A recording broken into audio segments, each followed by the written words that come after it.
കഴിഞ്ഞ ദിവസമുണ്ടായ അപ്രതീക്ഷിത മഴയിൽ ചാഞ്ഞു വീണ തക്കാളിത്തൈകൾക്ക് ഇന്ന് കൊച്ചു കമ്പുകൾ കൊണ്ട് താങ്ങു കൊടുക്കാം. കൂട്ടത്തിൽ ചെറുതായി കളകളൊക്കെ ഒഴിവാക്കി വളം നൽകി മണ്ണൊന്നിളക്കി കൊടുത്തിട്ടുണ്ട്. നമ്മുടെ ഈ പറമ്പിൽ ഭൂരിഭാഗം സ്ഥലത്തും പ്രധാനമായും ഭൂമിയിൽ തക്കാളി നേരമണ്ണം വളരാറില്ല. എന്തെങ്കിലുമൊക്കെ കീടബാധകൾ ഏറ്റ് വാടി ഉണങ്ങി പോകാറാണ് പതിവ്. അതുകൊണ്ട് തക്കാളി പൂർണ്ണമായും കുമ്മായത്തിൽ ട്രീറ്റ് ചെയ്ത മണ്ണിൽ തന്നെ നട്ടുകൊടുത്തു. അത്യാവശ്യം നല്ല വളർച്ച കാണിക്കുന്നുണ്ട്.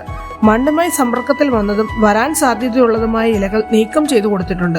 ഇത് തക്കാളി ചെടിയുടെ മൊത്തത്തിലുള്ള വളർച്ചയെ ത്വരിതപ്പെടുത്താനും പരാത ഫംഗസുകളും ബാക്ടീരിയകളും പരത്തുന്ന ഇലപ്പുള്ളി രോഗങ്ങൾ പോലുള്ള രോഗങ്ങൾ തടയാനും സഹായിക്കും. തൈകൾ പൂവിടാറായിട്ടുണ്ട്. അതിനോടനുബന്ധിച്ച് പ്രൂണിങ്ങും അനിവാര്യമാണ്. അത് വരും വീഡിയോകളിൽ കാണാം. എല്ലാം കഴിഞ്ഞ് തിരികെ വരുന്ന വഴിയിൽ ദാ ചിരിച്ചുകൊണ്ട് നിൽക്കുന്ന മുളകും കുഞ്ഞുങ്ങൾ. ഇത് കാന്താരി ഇനമാണെന്ന് തോന്നുന്നു. ഗൂഗിൾ മാമൻ പറഞ്ഞ പേര് ചില്ലി ചെർക്ക എന്നാണ്. എന്തായാലും ഒട്ടും സമയം കളയാതെ പഴുത്ത മുളകുകൾ കൈക്കുള്ളിലാക്കി പതുക്കെ ഞാൻ വീട്ടിലേക്ക് തിരികെ നടന്നു.